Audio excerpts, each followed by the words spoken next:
The views and opinions expressed in this podcast are simply that, opinions. All are presumed innocent until proven otherwise in a court of law. Sensitive topics are discussed. Discretion is advised. Hi, I'm Vinnie Politan with another audio edition of Judgment with Ashleigh Banfield on the Court TV podcast. This week's episode dives deeper into the brutal murder of Travis Alexander and the subsequent trial of his on-again, off-again girlfriend, Jodi Arias. Her name would become infamous as this shocking trial unfolded on televisions across the nation, featuring interviews with friend of Travis Alexander, Dave Hall, author Josh Hoffner, and ASU professor of psychology, Dr. Jessica Salerno. This is Judgment of Jodi Arias. This is the Court TV podcast.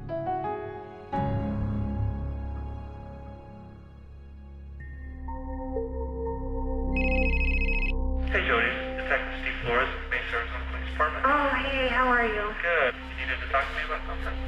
Well, I just wanted to offer any assistance that I might have. I was a really good friend of Travis's, and I know that I don't know a lot of anything, but... What have you heard so far? I heard that he passed away and that...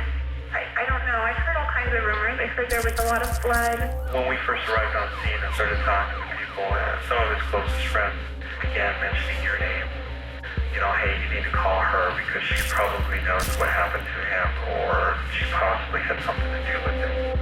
Oh, gosh. I needed to talk to you to find out why they would say something like that.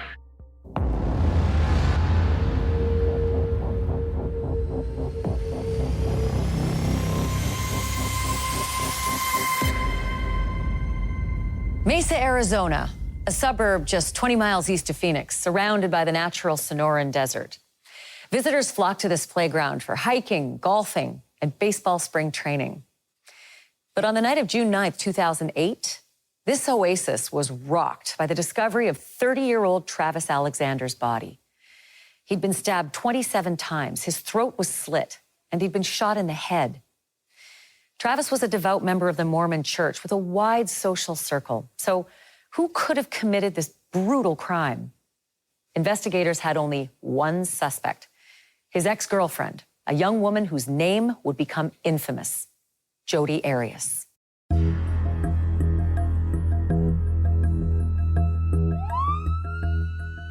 didn't hurt Travis. I would never hurt Travis. Travis Alexander had been stabbed 27 times and shot once in the head. Family and friends pointed at Arias, saying she was completely obsessed, and police say her DNA was found at the crime scene. But none of it proves that I committed a murder. A friend went over to Travis's house to see if he was okay because for days he hadn't answered his phone and hadn't returned any phone calls. As soon as they opened the door, the odor gave it away that something's wrong. Then they saw the blood in the bedroom, down the hallway, and found him in the shower. He was stabbed multiple times. He was slashed. Eventually, he was shot. Travis's acquaintances were telling the lead detective, this woman, Jodi, has been acting very strange and has been exhibiting some very bizarre behavior, and you should look at her.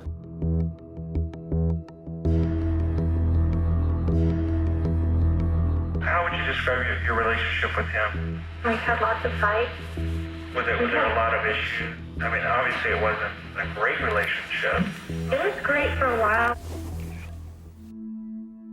Travis was one of the funniest, outgoing, charismatic guys I've ever met in my life.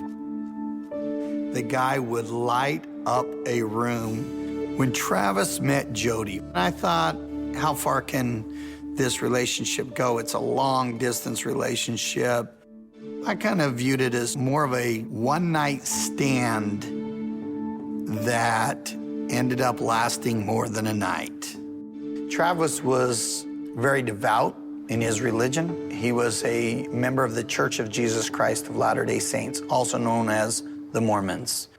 He still wanted to make himself available to women that were more likely to be Mrs. Alexander. My impression of Jodi was that she desperately wanted to get married. She believed that a Mormon man would be a family man, that he would marry her. He kind of treated Jodi Arias like the other woman. She didn't get to know a lot of his friends, and when she did, they didn't like her. He kind of kept her around because he could have sex with her. I don't think he ever thought, this is the woman I'm gonna marry. It was a relationship that was based a lot on lust. Up to that point, her life was a series of dead-end jobs where she just kind of bounced from one gig to another in pursuit of something that she found, I think, ultimately with Travis Alexander. Once they broke up, things really went off the rails, and it led to a savage killing. Were you at Travis's house on Wednesday? Absolutely not. I was nowhere near Mesa. I can't deny this evidence. Your pictures on that date with him. Your blood is in the house, mixed with his. And your palm print is there in blood. It's over. When Jodi was arrested, the feeling was relief. It was about time.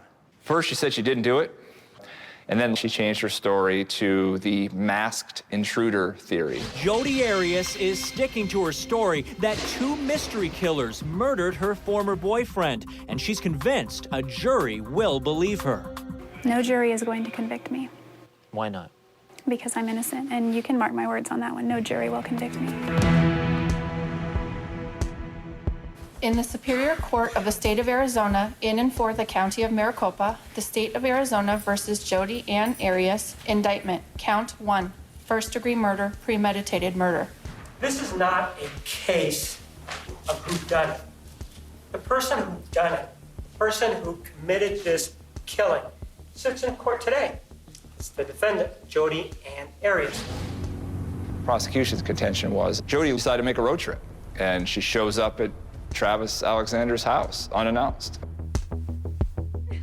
They proceeded to have a pretty passionate day or two of lovemaking.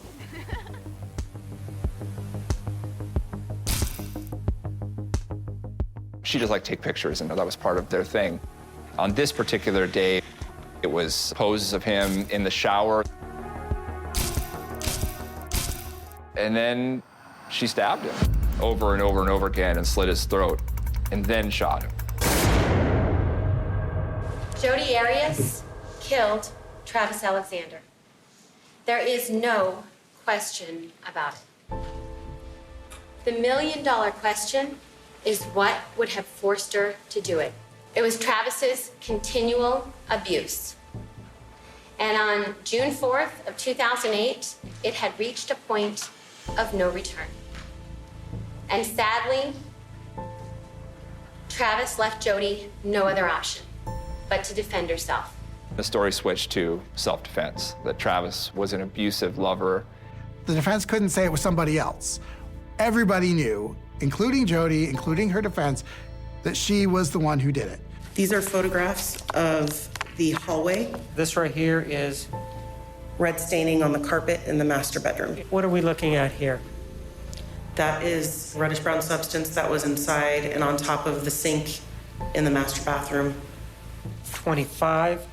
You had a prosecutor who was not shy about displaying gruesome and lurid images. What Juan Martinez wanted to do was make sure that there was no doubt in any juror's mind that she deserved the death penalty which he was seeking. He was going to stop at nothing to make sure that they knew she was guilty and that they all decided to vote his way. We're at Travis's house, and I have pictures of you, pictures of him, dated and time-stamped on the day he died. Are you sure it's me? I mean, because I was not there. Straight out of the gate, the prosecution's strategy was to show just how violent and gruesome this crime really was by displaying graphic photos to the jury. The most unsettling were the autopsy photos of Travis Alexander.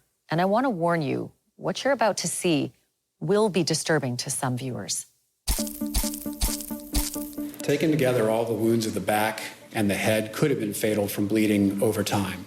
The most significant wounds are going to be the neck wound, the stab wound that penetrates the heart, and then also the gunshot wound.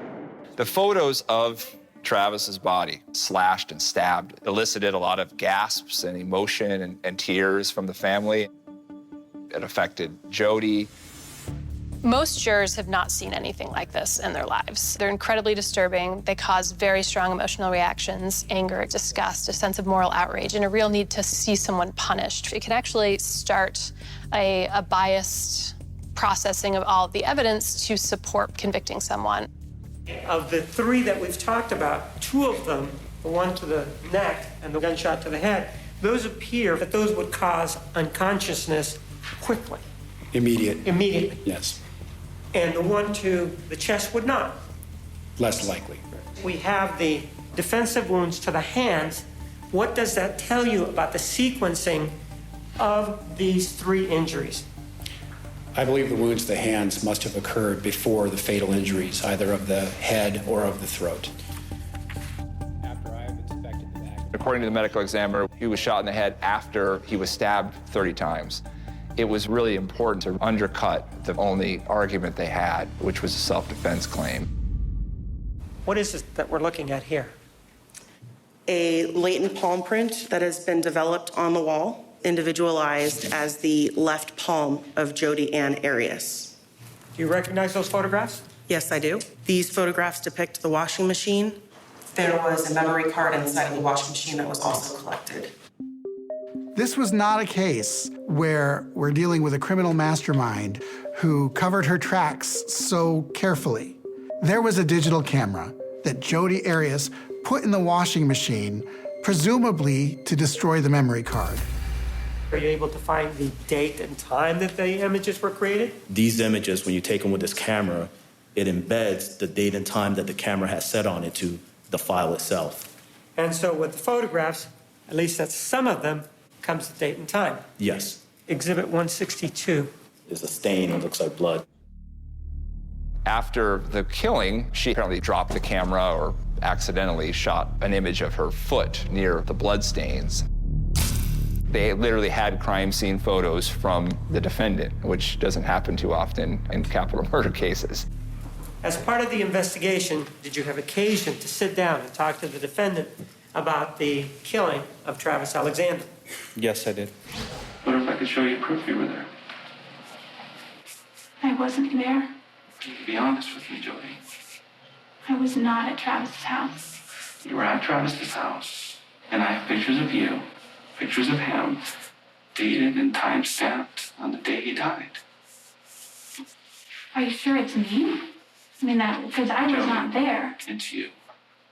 I know you took pictures of him in the shower just before he died. And the camera actually took a couple of photos by accident during the time he was being killed. Really? Yeah, Jodi, really. You were there. Quit playing this game. She didn't think, oh, the jig is up. I might as well just confess. I might as well just plead guilty and take my punishment. That's not Jodi Arias. Did you also talk to her about this .25 caliber handgun that had been ostensibly taken during a burglary? Yes. It's reported a gun stolen. .25 auto. Just happens to be the same caliber as the weapon used to kill him. A .25 auto was used. Yeah, along with multiple stab wounds. Her grandparents owned a .25 caliber pistol that mysteriously disappeared as part of a break-in in the days leading up to the killing. Find the gun? Maybe that was... Jodi, we're just playing games here. That gun was in your possession. If Travis were here today, he would tell you that if it wasn't me. My job is to speak for Travis right now. And everything Travis is telling me is that Jodi did this to me. She would have stuck to that story if the evidence didn't force her to change her story. You're telling me that some other people were there. I don't know who they were. This is the shower. I'm sitting here. I was like right here.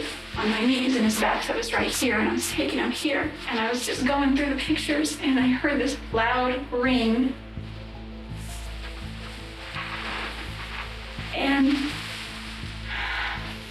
I don't really remember except Travis was screaming. I think I got knocked out, but I don't think I was out long. Travis was bleeding everywhere. Because he'd been shot at this time, right? Yeah, but he was still alive. Why didn't they kill you? Just because he said... He said that's not what we're here for. Jodi lied so many times, and each time she seemed to expect everyone to believe the new story. There seems to be a bit of narcissism. Oh, I'll be able to convince them. She might have had a lot of life experiences where she was able to convince people of lies. It's a different story now. She says she was there and she did it. If I hadn't seen it, I wouldn't believe it, the way Jodi Arias was on the stand. At this point in time, has he been physically abusive with you? He got angry and he crossed the room and he started shaking me. Did you kill Travis Alexander on June 4th, 2008?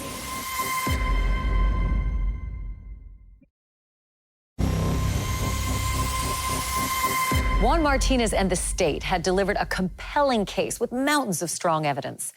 Now it was up to the defense to present Jodi's side. You could have heard a pin drop when her lawyers made a stunning move. They called Jodi Arias herself to the stand. The defense calls Jodi Arias. Arias, please stand to be sworn. When Jodi took the stand, I thought to myself, there is no way that her attorneys are in favor of this. Did you kill Travis Alexander on June 4th, 2008? Yes, I did. Why? The simple answer is that he attacked me. Obviously, it's a very bad idea to have somebody like Jodi Arias take the stand. However, if the entire defense is he was abusive to me, you have to have her take the stand.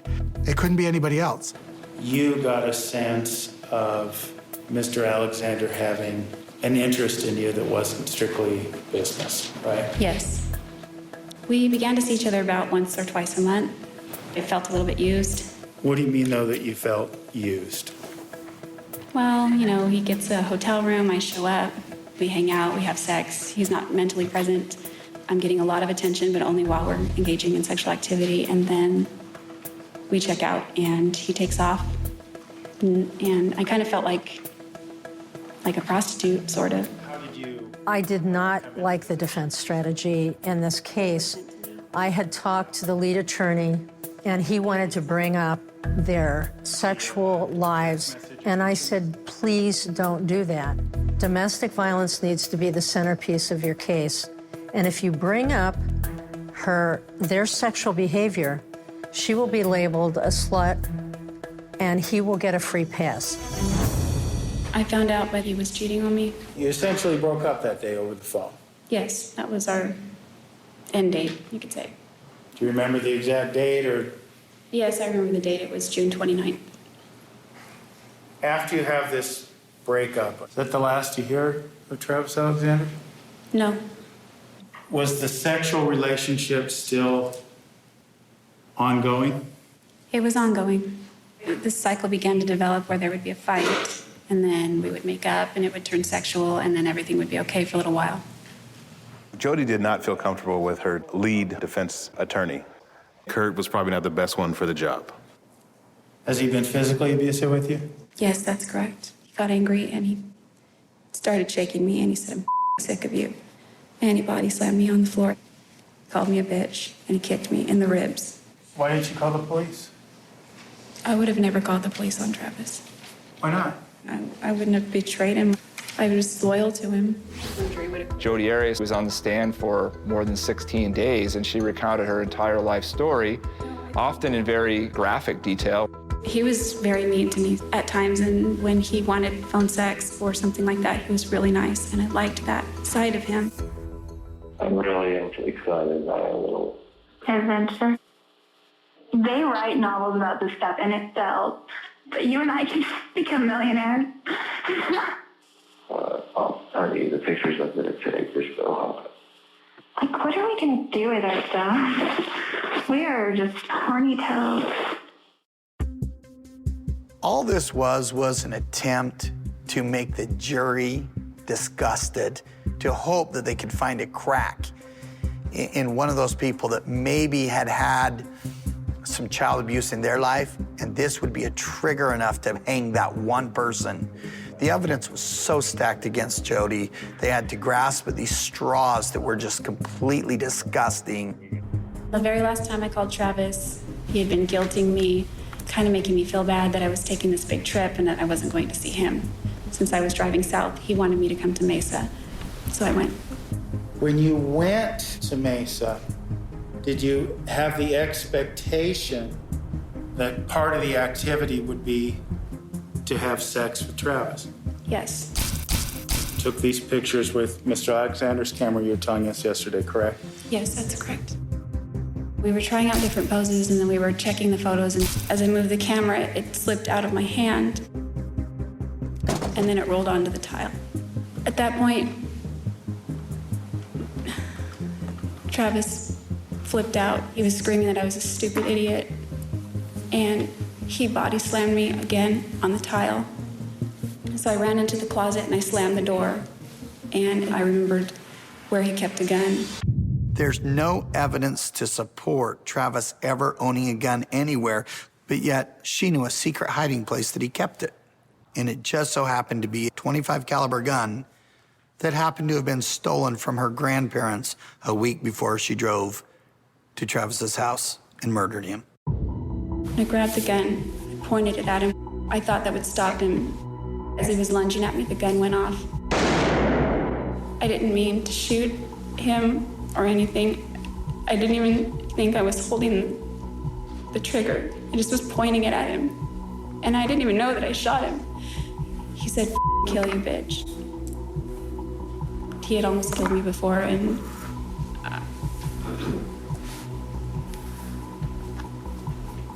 And what? there's a lot of that day that I don't remember.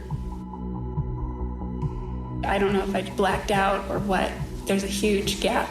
And the most clear memory that I have after that point is driving in the desert. What Jodi did, shooting Travis and then stabbing him 27 times, is horrific. I think she started in self-defense. Once you start stabbing somebody and you've been humiliated by them and you have a rage that's inside of you, that rage comes out, and that you are now no longer in your cortex, you're in your reptilian brain. Do you remember stabbing Travis Alexander? I have no memory of stabbing him. I have a million regrets. I was scared of him and I reacted, but I will always regret everything about that. When it got to the cross-examination where Juan Martinez really went after her, it sort of went into a whole new level. You would acknowledge that Mr. Alexander was stabbed, right?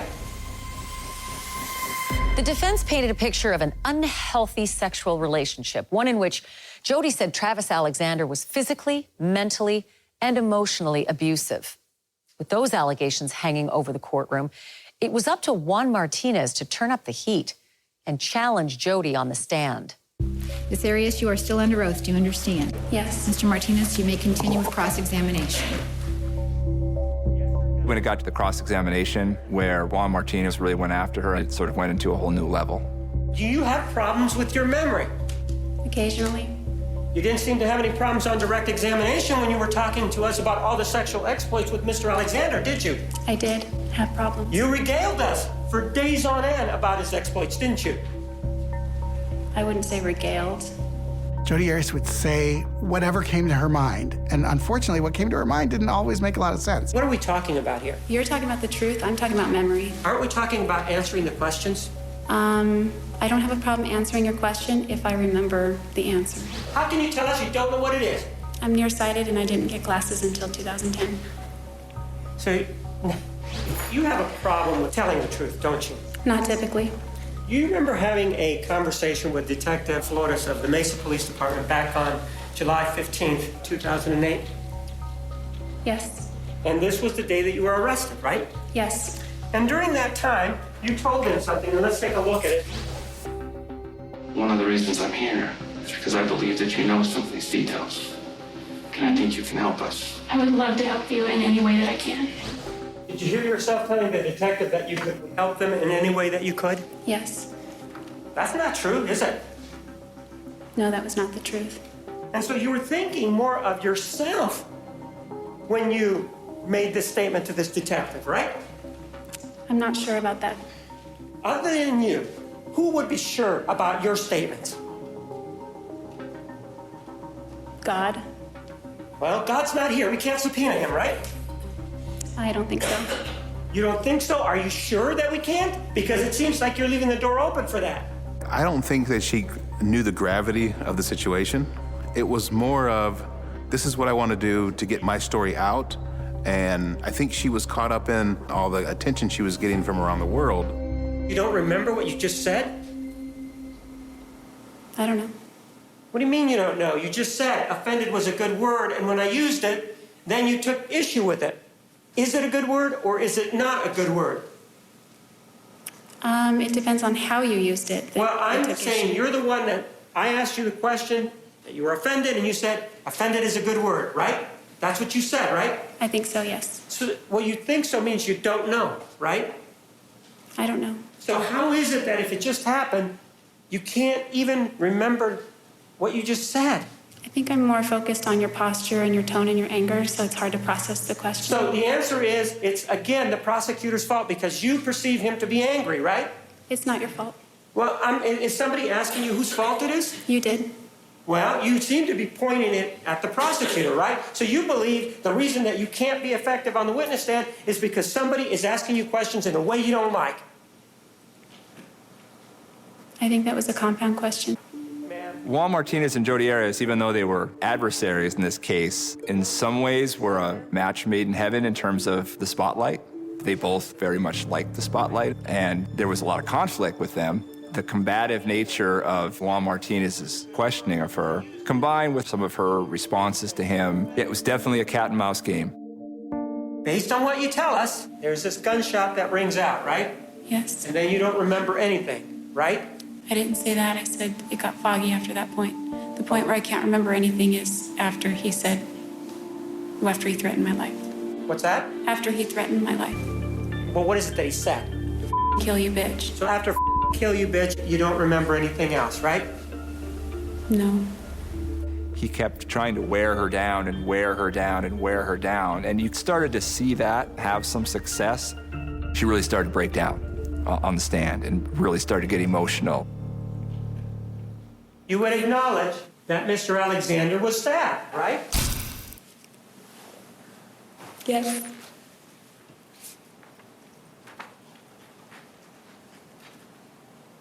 And you would acknowledge that that stabbing was with the knife, right?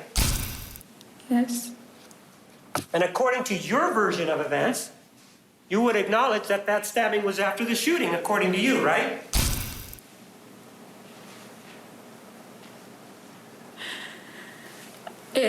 Yes, I don't remember. I'm not asking you if you remember, ma'am. I'm asking if you acknowledge that it would be you that did it, correct? Yes. And you would acknowledge that a lot of the stab wounds, and if you want, we can count them together, were to the back of the head and the torso, correct? Okay. Well, no, I don't count them. I don't know. I'll just take your word for it. Would you like to take a look at the photograph? No. I don't think the jurors trusted Jodi Arias. They felt that they were being manipulated by her. They might have even taken a little bit of satisfaction in seeing someone go after her. Ma'am, were you crying when you were shooting him? I don't remember.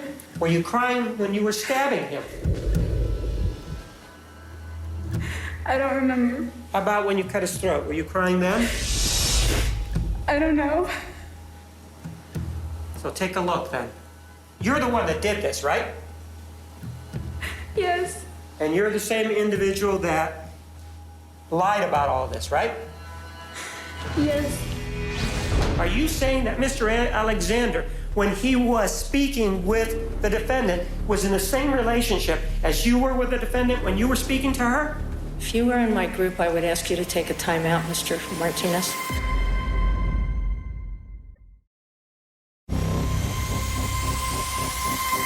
After a jaw-dropping 14 days on the stand, Jodi left the jury with many unanswered questions. But in this courtroom, jurors were allowed to ask questions of their own, and they did. I just received some additional questions from the jurors. It looks like we have probably 100 questions. Arizona at the time was one of only 3 states in the nation where jurors can ask questions of the defendant. So as a result of that, you do get a window, an insight into the thinking of the jury. How can you say that you don't have memory issues when you can't remember how you stabbed him so many times and slashed his throat? I think that I have a good memory, and June 4th is an anomaly for me. After all the lies you have told, why should we believe you now? Lying isn't typically something I just do. I'm not going to say that I've never told a lie in my life before this incident, but the lies that I've told in this case can be tied directly back to either protecting Travis's reputation or my involvement in his death. Would you decide to tell the truth if you never got arrested?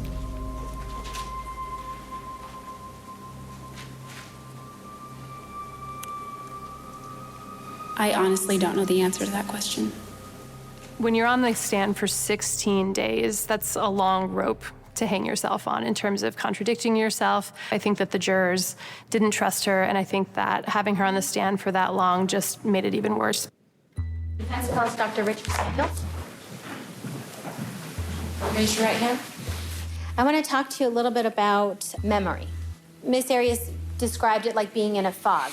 Stress occurs in situations that we call fight or flight. A large percentage of individuals who are in such settings have cloudy and foggy memories.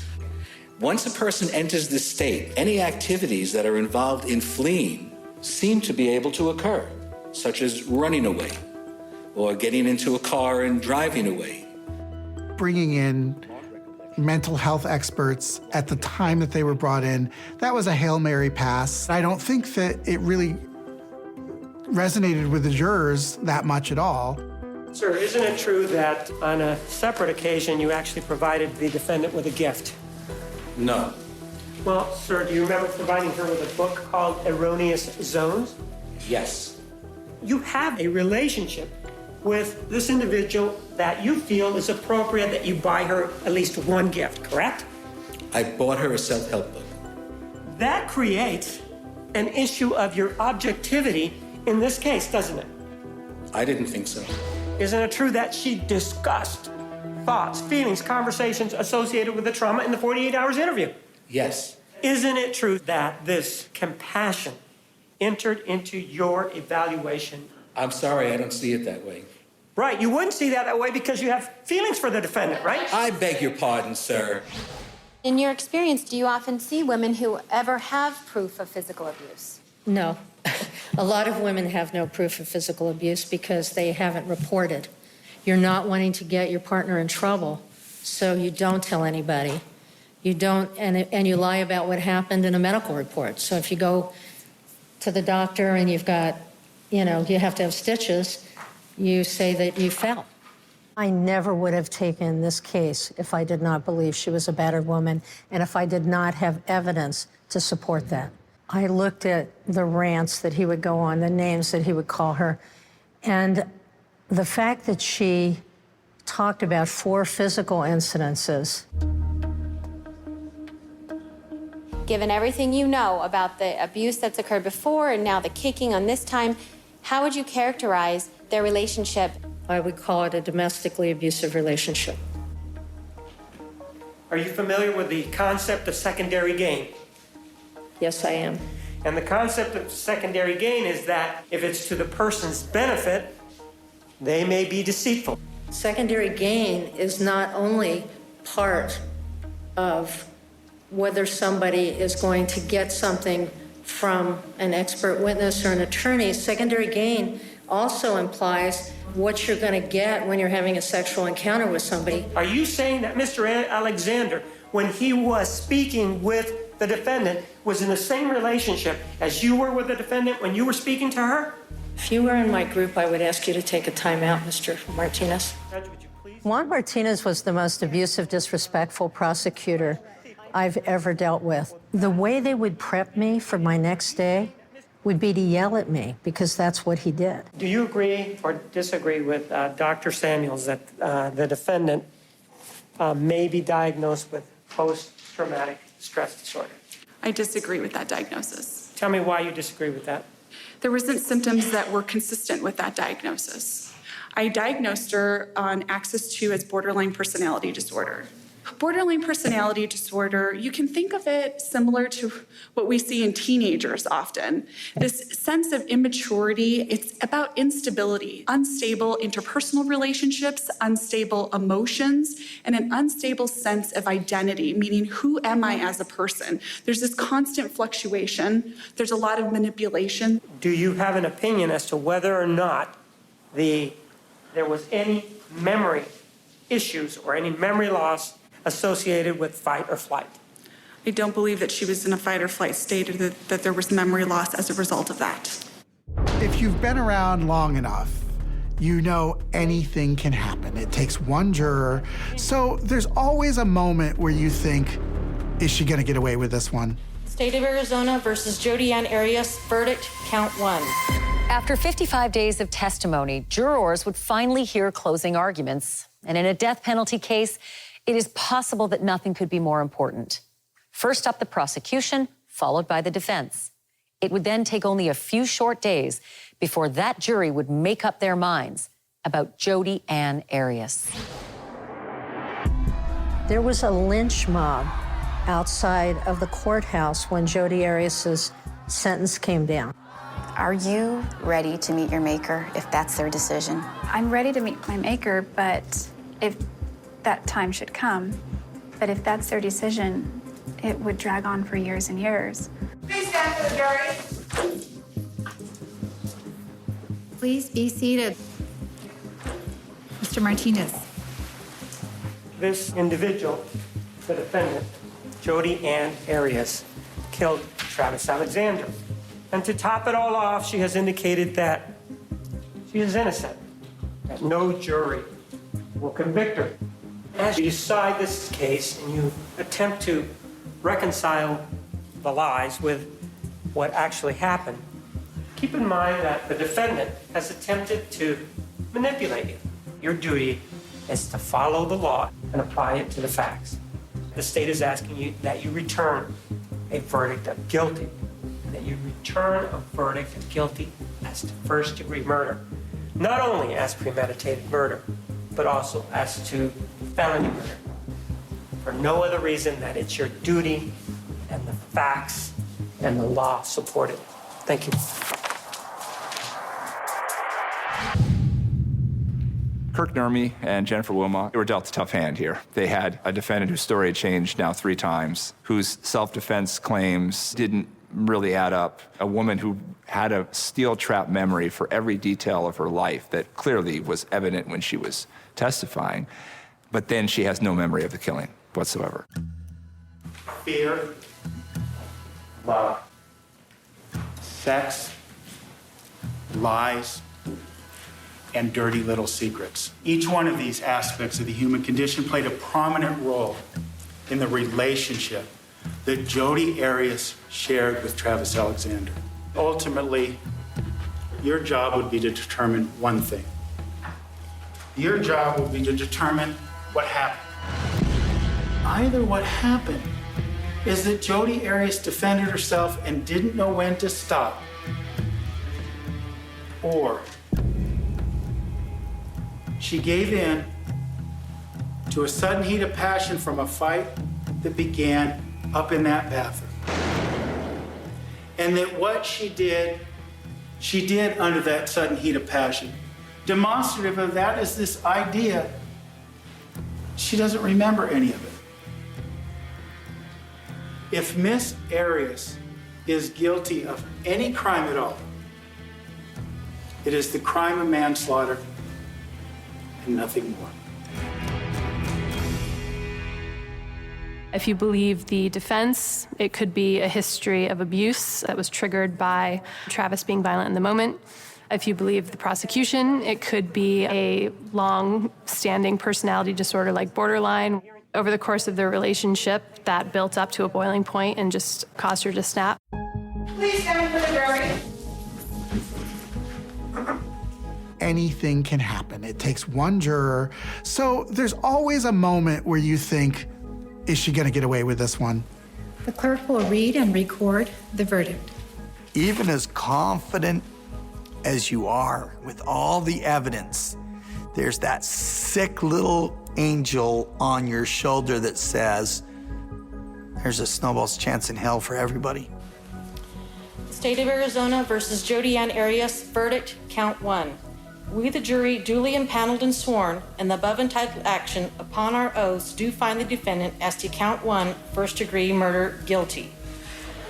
5 jurors find premeditated, 0 find felony murder, 7 find both premeditated and felony. Signed, 4-person. Is this your true verdict, so say you want it all? I just wanted to scream and shout and hug the family and celebrate, but you had to compose yourself. And I just remember thinking, finally, justice for Travis. Please stand for the jury. 15 hours was all it took for a conviction. It was a pretty clear situation. Asking for death is tantamount to suicide. Either way, I'm going to spend the rest of my life in prison. It'll either be shortened or not. If it's shortened, the people who will hurt the most are my family. I'm asking you, please, please don't do that to them. I've already hurt them so badly, along with so many other people. I want everyone's healing to begin. Thank you. I don't think she got a fair trial. She wasn't provided the best possible defense by her lead attorney, and I don't think her prosecutor was ethical. State of Arizona versus Jodi Arias, sentencing verdict. No unanimous agreement, signed, 4-person. Is this your true verdict, so say you want to know? Yes. They had 11 people who were all on board for the death penalty and 1 holdout who essentially saved her life. Her history of abuse was a mitigating factor. Juan's going to be disbarred or on the verge of being disbarred. Her defense attorney is now a comedian. This was a domestic violence case that went terribly wrong. These were 2 very bright young people. Both needed therapy, support to be able to deal with the trauma in their lives, and they didn't get that help. I miss Travis a lot. He was just such a compassionate guy. He would have made a great husband, a great father, a great leader in a community. He had everything he needed to have an incredible life.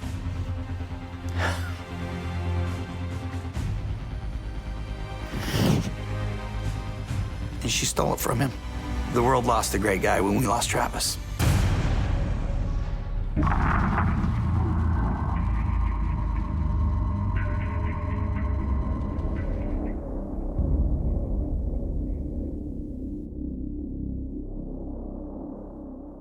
On October 21st, 2014, the Jodi Arias sentencing retrial began. Again, the jury was deadlocked on the death penalty, 11-1. So Judge Sherry K. Stevens sentenced Arias to life without the possibility of parole. I'm Ashleigh Banfield. Thanks for joining us. There you have it, another deep dive into a truly fascinating case. If you'd like to see the full Arizona versus Jodi Arias trial, you can watch it on demand on the Court TV website. Just check the show notes for the link. And if you want to keep up with the biggest current legal stories, be sure to tune into my show, Closing Arguments, weeknights at 8 p.m. Eastern. Thank you so much for downloading. And as always, please don't forget to hug the kids. This podcast is a production of Court TV. Go to CourtTV.com for more content, trials on demand, and to find out how to watch Court TV in your area.